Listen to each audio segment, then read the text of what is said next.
Le petit déjeuner idéal.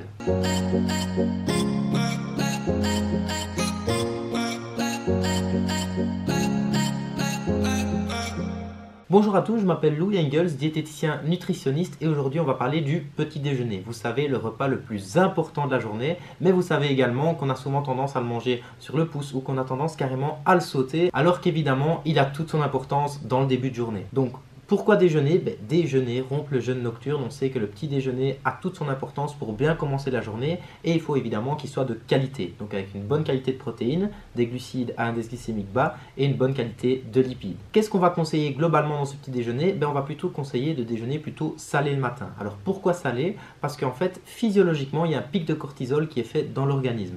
Ce pic de cortisol, c'est une hormone hyperglycémiante qui va avoir tendance à faire augmenter notre glycémie naturellement, donc augmenter notre taux de sucre sanguin, pour passer de l'état endormissement à l'état en activité, pour avoir du sucre directement disponible. Mais évidemment, cette glycémie déjà élevée, donc déjà surélevée par le cortisol, le fait de rajouter quelque chose de sucré, ça peut engendrer une hyperglycémie. Hyperglycémie qui va provoquer une libération d'insuline, qui aura tendance du coup à stocker, donc à prendre le sucre dans le sang pour le mettre dans les cellules, mais surtout qui peut provoquer une hypoglycémie réactionnelle. Donc c'est quoi une hypoglycémie réactionnelle? C'est 2-3 heures avant une prise sucrée, le fait que cette glycémie augmente beaucoup trop vite, le pancréas ne comprend pas ce qui se passe, il libère beaucoup d'insuline et du coup cette insuline prend ce sucre, mais cette glycémie ne revient pas à ce stade normal, mais est très fort abaissée. Donc qui dit abaissé dit hypoglycémie réactionnelle, dit ouverture d'appétit, fatigue, etc. Et le piège évidemment c'est de se dire je suis fatigué, j'ai faim, j'ai besoin de sucre. Or c'est déjà le sucre consommé préalablement qui nous a fait rentrer dans cet état de fatigue et de faim. Le fait qu'on dise petit déjeuner salé, c'est vraiment pour accentuer les protéines et les lipides. Les protéines alimentaires qui vont avoir tendance à réveiller nos neurotransmetteurs, donc surtout la dopamine et la noradrénaline,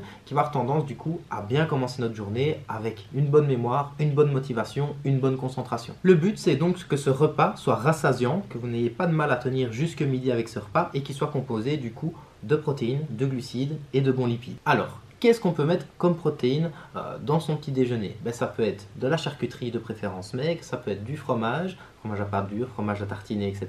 Ça peut être des œufs, ça peut être pourquoi pas du poisson ou ça peut être des alternatives végétales, donc tout ce qui est tofu, houmous, etc. Il doit être évidemment aussi composé de féculents high G bas, tout ce qui est pain complet, pain multicéréales, pain d'épeautre, pain de sarrasin, pain gris, pain noir, etc. Mais aussi tout ce qui est céréales complètes, flocons d'avoine ou alors muesli vraiment nature. Et comme matière grasse, qu'est-ce qu'on peut avoir en plus? Ça peut être un petit peu de purée d'oléagineux, ça peut être un avocat, ça peut être évidemment la matière grasse des œufs. Pourquoi pas rajouter un petit peu plus de fibres alimentaires aussi dans ce repas? Ça peut être un petit peu de légumes, quelques petites tomates cerises, des concombres, etc. ou un fruit. Alors, le petit déjeuner idéal selon moi, vous avez deux choix. Soit partir sur un repas plutôt tartine, plutôt pain, soit partir sur un petit déjeuner plutôt céréales. Donc si c'est du pain, 2-3 tranches de pain complet, multicéréales, pain gris, pain noir, etc. Avec une garniture plutôt salée. Donc de la charcuterie maigre, jambon dégraissé, filet de Saxe, filet de York, filet de poulet, etc. Ça peut être aussi du fromage, fromage à tartiner, fromage à pâte dure, etc. Ou alors 2 œufs. Concernant les œufs, choisissez plutôt des œufs Columbus qui sont enrichis en oméga 3. Ça peut être également du poisson, un petit peu de saumon fumé, un petit peu de thon, etc. Ou alors partir sur une alternative végétale, un petit peu de houmous sur votre tartine ou du tofu. La deuxième option, ce sera de partir sur un petit déjeuner plutôt type céréales. Céréales complètes, donc flocons d'avoine ou muesli nature. Évitez évidemment tout ce qui est muesli déjà emballé avec des choses comme des fruits séchés, du chocolat, etc. Parce qu'évidemment, ça fera grimper vos calories. Donc, évidemment, cette portion de céréales complète avec un petit peu de lait végétal ou du lait demi-écrémé par exemple.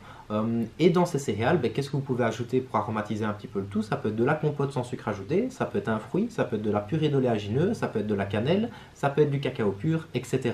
Donc soit prendre le pain, soit les céréales, et puis un petit dessert, ça peut être un fruit classique, de préférence riche en vitamine C, parce que la vitamine C joue un rôle dans la fatigue, du coup ça va vous donner un petit coup de boost le matin, tout ce qui est agrumes, kiwi, fruits rouges, etc. Ou pourquoi pas une petite portion de légumes. Pourquoi pas aussi faire un petit jus, exemple, carottes, orange avec un petit peu de gingembre par exemple. Donc voilà, vous avez tout ce qu'il vous faut pour faire votre petit déjeuner idéal. Donc bien important de prendre ce premier repas de la journée qui va vraiment lancer votre journée. Si vous avez besoin davantage de conseils par rapport à votre alimentation, toutes les infos se trouvent dans la description et n'oubliez pas que se réconcilier avec ce repas, c'est le premier pas. Ciao!